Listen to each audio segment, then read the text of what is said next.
जय श्री कृष्ण। राधे राधे।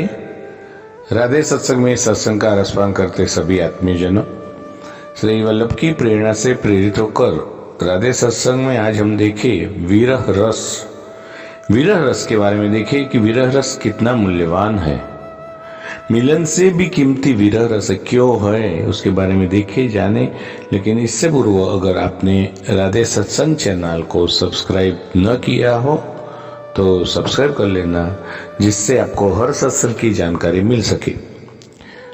प्रियजनों, एक बार गोपियां कृष्ण से पूछती है कि बताओ, तू जिसके ऊपर प्रसन्न होता है उसे क्या प्रदान करता है। जब रासलीला चल रही हो तो श्याम सुंदर कहते हैं कि ये मेरे प्यारी प्यारी गोपियां, मैं जिन पर सबसे ज्यादा प्रसन्न होता हूं उसे अपना विरह देता हूं।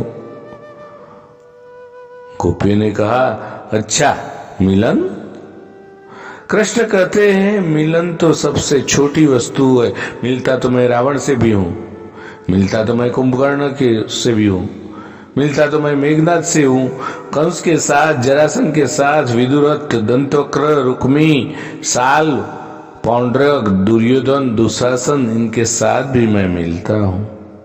मिलन कोई बहुत बड़ी चीज नहीं है। मैं सबसे मिलता हूं, फिर मेरे प्रेम में जो रुदन करता है, हे कृष्ण, हरे कृष्ण, उस विरह में जो आनंद है वह विरहानंद केवल मैं अपने रसिक भक्तों को देता हूं। मिलनानंद तो मैंने सबको दिया है, सहज ही प्राप्त हूं, सबके हृदय में हूं, रोम रोम में हूं, कण कण में हूं, आत्मा स्वरूप में हूं, धड़कन में हूं, हड्डी में हूं, रोम रोम में हूं, रोम रोम प्रति वेद कहे। लेकिन हे गौड़ पदाचार्य, आज अपने रसिक संतों के सिद्धांत को बता दिया है, इसलिए मैं तुमसे कहता हूं कि मिलन की आकांक्षा बड़ी छोटी है। प्रियतम मिल गए, लेकिन अब प्रियतम के विरह का आनंद, क्योंकि जब मिलन होता है तो आंखों के सामने होता है। मैं तुम्हारे सामने बैठा हूं, तुम पीछे न देखोगे। जब मिलन होता है तो आंखों के सामने होता है। विरह होता है तो चारों तरफ वही वही होता है। जित देखो तित श्याममयी है। जब श्याम सुंदर वृंदावन में है तो गोपियां सामने सामने देख लेती है। किसी दिन नहीं श्याम नहीं आता तो रोती है कि आज नहीं आया मेरे घर। और जब श्याम सुंदर मथुरा चले जाते हैं तो थोड़ी सी बिजली भी कड़कती है, थोड़ा मेघ भी छाता है, थोड़े पत्ते भी कड़कड़ाते हैं। तो श्याम आया, श्याम सुंदर आ गए। श्याम सुंदर आ गए, मेघ में भी श्याम सुंदर, जल में भी श्याम सुंदर, पत्तों में भी श्याम सुंदर, तुलसी में भी श्याम सुंदर, गैया में भी श्याम सुंदर। अरे हर जगह उनको श्याम सुंदर का ही दर्शन। मिलन में भी श्याम सुंदर और विरह में चारों तरफ प्रियतम ही प्रियतम। इसलिए व्रज वृंदावन की जो साधना है मिलन की नहीं, विरह की है। जिन्होंने विरह का रस चखा ही नहीं, जिन्होंने विरहानंद प्राप्त किया ही नहीं, न तो वे कृष्ण के योग्य है, न तो वे गुरु के योग्य है। इस संसार की नहीं, इस ब्रह्मांड की श्रेष्ठ वस्तु अगर कोई है ना तो श्री कृष्ण के विरह में होकर रदन करना है।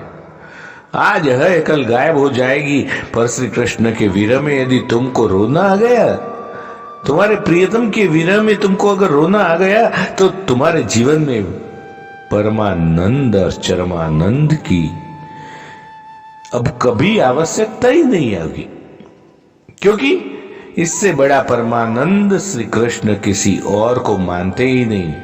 रसो वैसा, जो वेद पुरुष है, जो रस के घन स्वरूप है, वो कहते हैं कि विरहानंद श्रेष्ठ है। और फिर आज प्रिया और प्रियतम दोनों चले जाते हैं और गौड़पदाचार्य दोनों हाथ उठाकर वृंदावन की गलियों में घूम घूम कर, हा प्रिया, हा प्रियतम, कब दर्शन होगे, कब दर्शन दोगे। और फिर उस रदन में, उस विरह में जो आनंद उनको मिलता है वह उनका मिलन में न था। इसलिए श्री कृष्ण की साधना सहज नहीं। श्री कृष्ण की साधना बड़ी टेढ़ी है और यहाँ का रस एक बार जिसने चख लिया उसको फिर कोई रस जगत का कोई पाता ही नहीं है। ये नव रस, षड रस, ये भोजन के रस, शयन रस, प्रतिष्ठा रस, ये मान रस, ये जितने भी रस हो, सौंदर्य रस, वीर रस, रौद्र रस, बीभत्स रस, जितने भी रस है न वे सब रस नाली के पानी की तरह है, नाली के गंदे जल की तरह है। एक बार जिसने प्रिया प्रियतम के विरहानंद का रसास्वादन किया, यह बिना किसी रसिक संत के सानिध्य में आए संभव नहीं। बिना उनकी अहेतु की कृपा, अहेतु की जरा ध्यान देना कि वो किसी हेतु से तुम्हारे ऊपर कृपा नहीं करते। तुम्हारी योग्यता कृपा करने के लिए उनको बाध्य नहीं करती। उनकी कृपा सदैव अहेतुक होती है, बिना किसी हेतु के, बिना किसी कारण के। अकारण करुणा वरुणालय नाम है परमात्मा का। जो कारण से करुणा करे वो तो संसारी है, पर जो अकारण करुणा करे, अकारण करुणा वर्षा है, वे सदगुरु है। वही तो तुम्हारा सांवरा है, वही तो तुम्हारा प्रियतम है। इसलिए यहाँ तुम्हारी योग्यता महत्वपूर्ण नहीं है, यहाँ तुम्हारी तपस्या महत्वपूर्ण नहीं है। जब तक सोना तप्त गर्म नहीं होता कोई रूप नहीं धरता, वैसे ही विराग्नि बिना जीव कभी आनंद की अनुभूति नहीं कर पाता। प्रियजनों, इसके साथ ही आज के सत्संग को श्री वल्लभ के चरणों में समर्पित करें, अत्रे विराम ले। फिर मिलेंगे राधे सत्संग में नई सत्संग के साथ। जय श्री कृष्ण, राधे राधे।